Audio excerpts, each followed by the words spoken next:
guys, welcome to the channel. It's Adam with ND72, and we're back here doing some stuff on my 2001 SLK32. Yeah, it's kind of rainy out, so we are going to do everything kind of out in the driveway. I'm not going to pull it in the garage today, just because if I pull the depth card out and it rains, it's a whole big effing issue. But the parts we got installed are right over here. Bam! So what I got is I got the NeedsWings, I think they call it like the super cooler, so the bigger, much bigger heat exchanger. Like, look at this thing is effing massive. And the welds are pretty good, nice quality, aluminum, really effing light. Not bad, not bad. And then the kit comes with, it doesn't come with this, get out of there.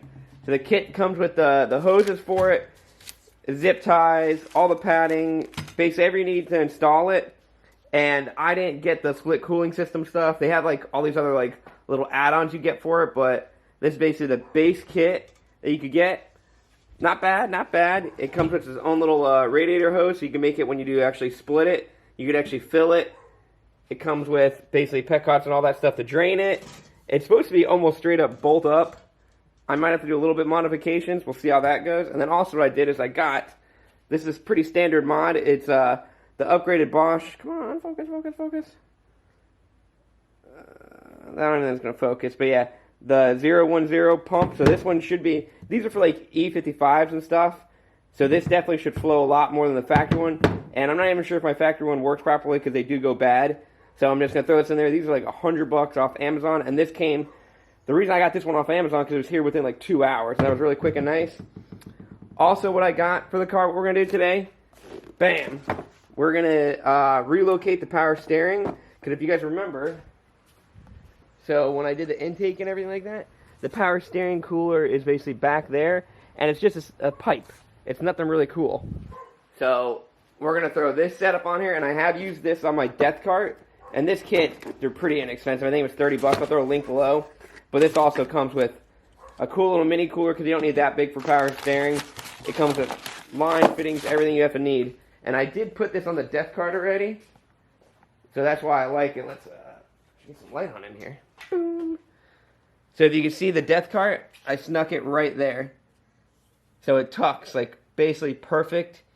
And the lines, like, you can snip, and they come perfectly right into there for the death cart. But for that car, too much sun. I'm most likely going to put it down in the front somewhere.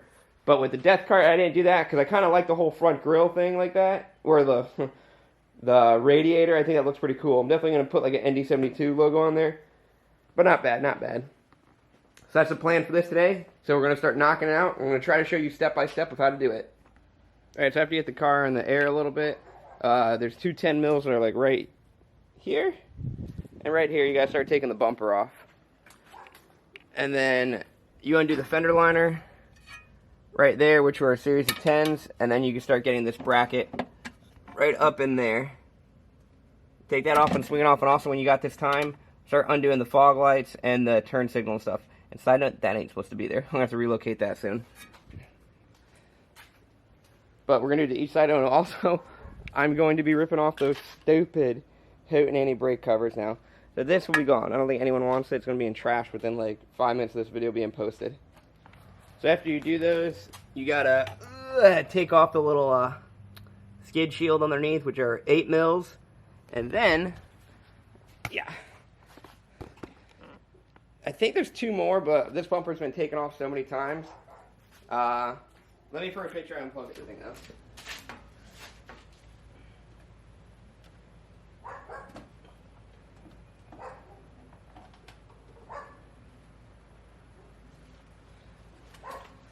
Alright, let's see, it should just come right off. Well, let's move this out of the way, actually, before I do. I'm not really trying to damage this bumper, even though I am looking for a brand new SLK32 one. Ah! I think I'm snagging something. Don't break, don't break.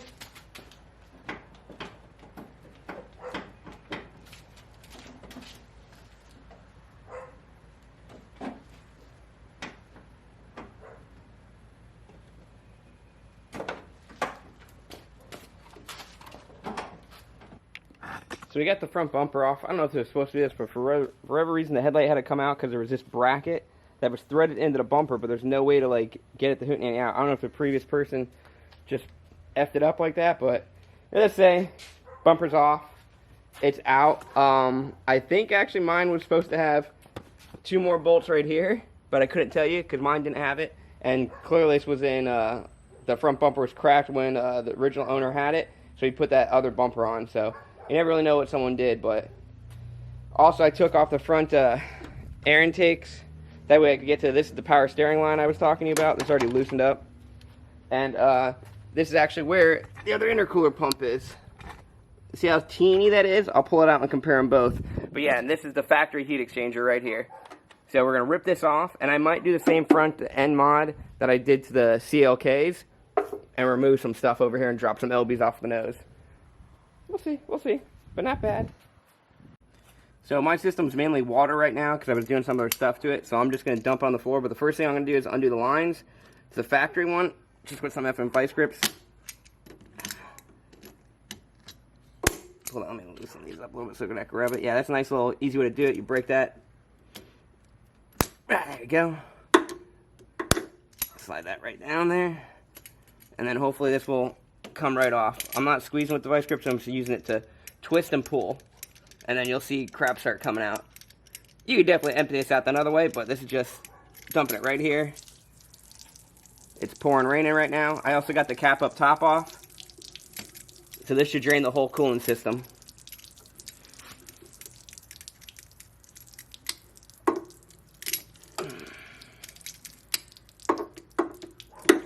There we go. Now we're cooking with peanut oil. This is 100% not like the proper way. You should have a bucket and everything down there, but mine's straight up water, so right now it is. Not bad, not bad. Alright, now to undo the heat exchanger, you see I already did the bolt, but right here, there's going to be a 10 mil that you get right from the top. See, it goes right in there, and then the other one is going to be right straight over here. Same thing, a 10 mil, and then it should just start prying its way out, and you wiggle it out. See, let me put the camera down and wiggle it out. So that's the factory one. Comes right out pretty teeny. Let me compare it to the NeedsWing one. There's factory. Ugh.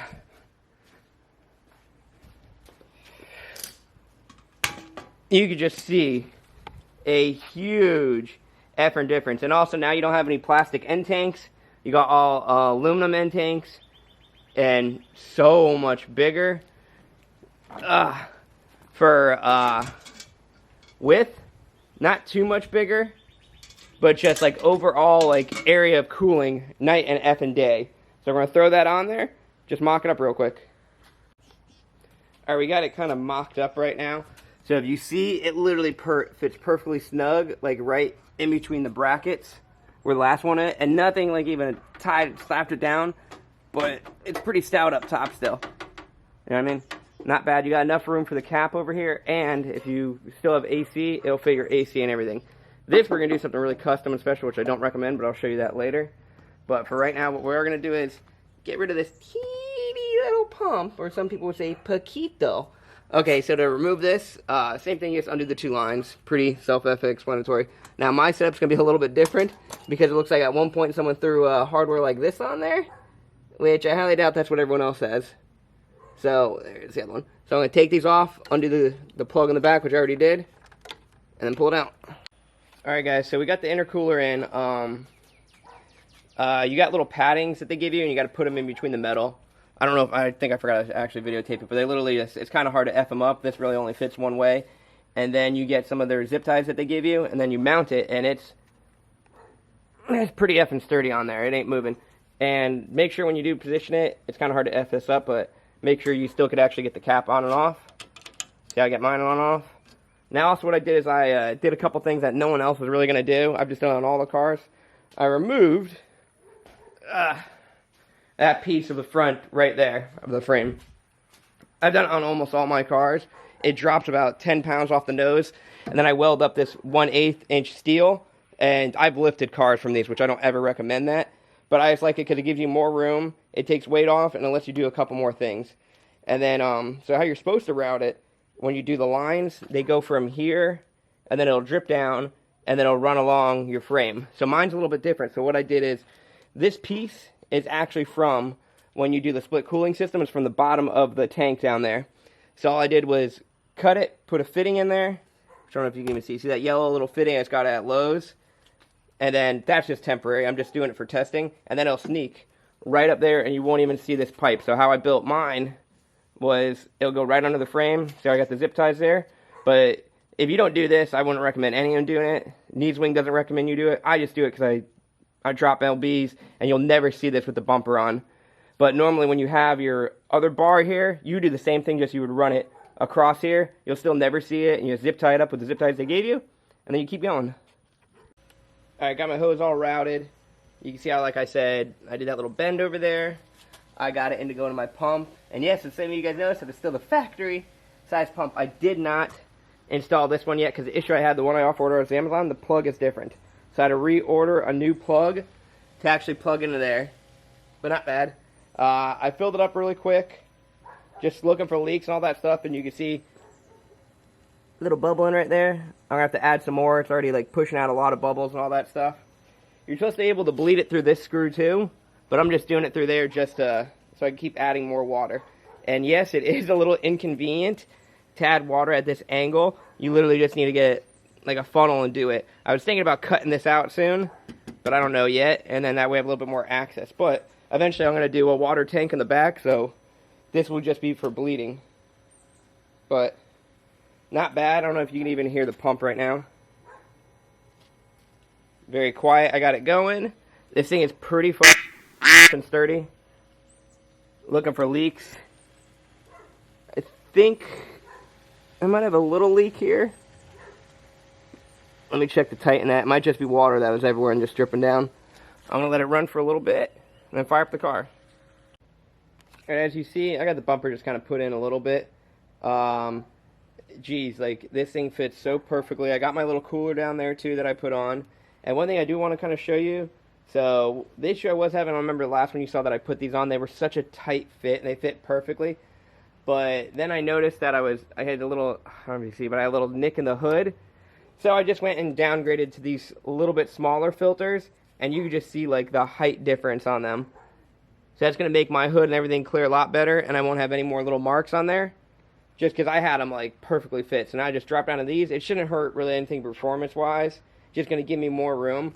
But just to show you, like, even with these huge ones, these huge filters, and the heat exchanger, everything worked fine for that. But now I'm going to drop to these style filters, and this one I got to push back a little bit more, but I'm still going to have a night and day difference room in there, mainly for the cap. And then also I got that removed right now, because I got something coming in the mail, which will be in the next video, so I didn't fully put the bumper and everything on yet. But not bad at all. Very happy with the kit. Hope you guys liked the episode. This is Adam with ND72. I will say this with the NeedsWing stuff. I did the split cooling system I set up myself. Next time I would 100% have ordered their kit for it. Just it would save you so much time of just running in the store, going back and forth. And I saved maybe $5 buying all the stuff individually. So definitely, I'll leave a link on the bottom. Get their split cooling system set up for it. The heat exchanger, perfect and great. I like it so much. The issue I had with the Bosch pump that I was going to try to, like, I guess, upgrade to, the plugs are different on the SLK. So I already ordered a new plug, so that's just going to have to wait. But not bad, not bad. Very happy with it. We're going to do some testing in the next couple videos once I get the other part that I didn't want to put the bumper back on because I don't want to rip it all the way back off. But I'm going to put links to all this stuff, and have a great day, guys. Make sure you don't forget to like and subscribe. Follow me on Instagram at BuffyCLK500, and see you later.